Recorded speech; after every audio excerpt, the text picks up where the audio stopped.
mengatakan perceraian itu ditentang oleh Tuhan? Oh wow. Pertanyaan pertama langsung luar biasa sekali teman-teman.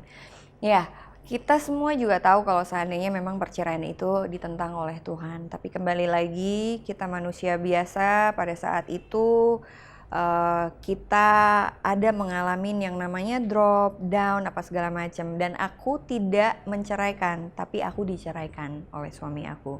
Jadi aku diceraikan oleh suami aku. Tapi yang pasti di saat kita lagi down, terus tiba-tiba kita memang mau bangkit lagi dan kita mau untuk dikuasai sama firman Tuhan, sama Roh Kudus juga, pasti di situ juga kita akan diarahkan. Atau sampai sekarang juga aku nggak pacaran, aku masih sendiri aja. Dan kalau seandainya Tuhan ada rencana Tuhan di depan yang luar biasa, ya nggak ada yang nggak mungkin kok gitu. Bagaimana pertemuan awal dengan Tuhan?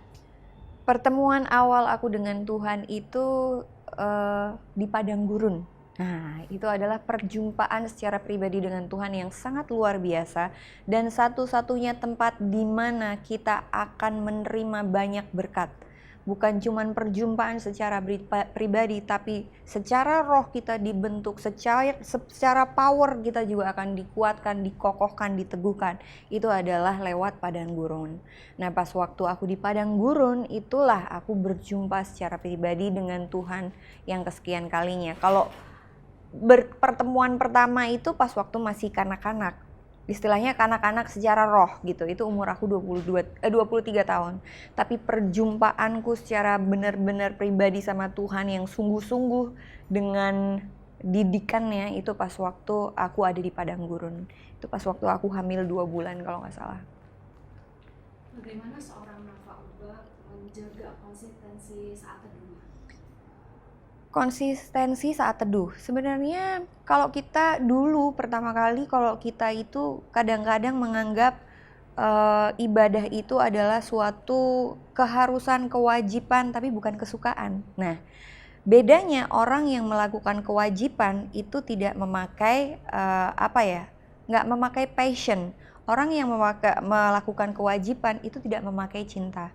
Tapi pada saat orang melakukan itu dengan passion dan orang melakukan itu dengan sukacita, memang menjadi kesukaan. Ibadah itu kesukaan. Ibadah itu adalah hal yang paling aku tunggu.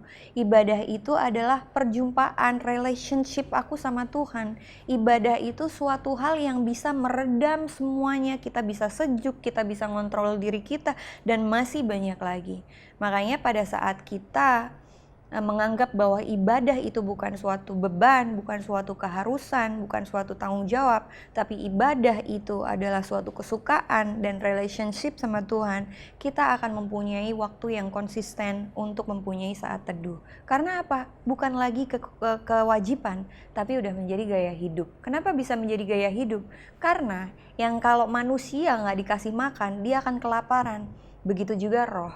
Kalau roh biasa diberi makan, dengan perjumpaan dengan Tuhan, dengan worshiping, dengan penyembahan, dengan kita mendengarkan firman, itu akan menjadi konsistensi.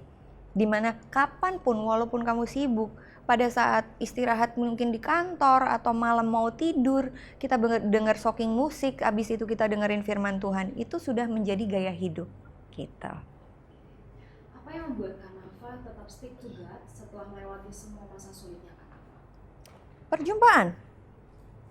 Yang membuat kita tetap stick to God itu adalah perjumpaan. Makanya banyak sekali dari kita, banyak orang Kristen yang Kristen dari kecil, tapi mereka gak berjumpa secara pribadi dengan Tuhan. Itu kesalahannya. Tapi orang yang sudah berjumpa secara pribadi dengan Tuhan, dia akan stick with God everywhere, anywhere, setiap saat, dimanapun dia berada.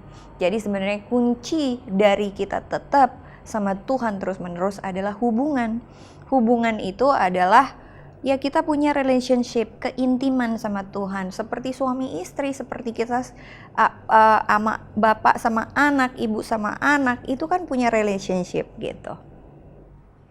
Bagaimana cara menghadapi haters atau orang yang tidak suka ketika kita melayani? Sebenarnya haters itu kan tempat kita buat praktek firman. Kalau seandainya kita nggak punya haters, berarti kita nggak ada lahan untuk kita praktek firman Tuhan itu sendiri. Jadi kalau seandainya kita punya lahan untuk praktek firman Tuhan, nggak cuman hanya kita yang mendapatkan hasilnya dari proses praktek firman itu, tapi kita juga sebenarnya sedang memberkati haters itu. Sebenarnya kan itu bicara soal respon hati, sikap hati, soal penyangkalan diri gitu. Dan selebihnya kita juga bisa menjadi berkat untuk si haters tersebut gitu guys.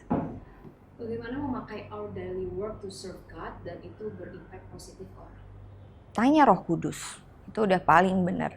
Karena kita itu kadang-kadang orang berpikiran, oh oke, aku berimpact hanya di dunia pelayanan aku saja. Atau oke, aku berimpact hanya pas waktu aku pelayanan di gereja aja. Padahal itu salah besar. Mindset yang seperti itu sebenarnya adalah mindset kuno yang kalau seandainya sekarang masih dipraktekkan di dunia sekarang itu salah besar. Kita bisa menjadi berkat di tempat kerja kita, terus di tempat lokasi syuting kita, bahkan di Instagram kita. Jadi dimanapun kita berada sebenarnya kita sudah harus menjadi present carrier. Bukan hanya present carriers, karena Tuhan bilang orang bisa melihat Tuhan dalam hidup kita itu lewat apa? Lewat buah. Kalau kita berbuah, orang akan menikmati hasil buah itu sendiri.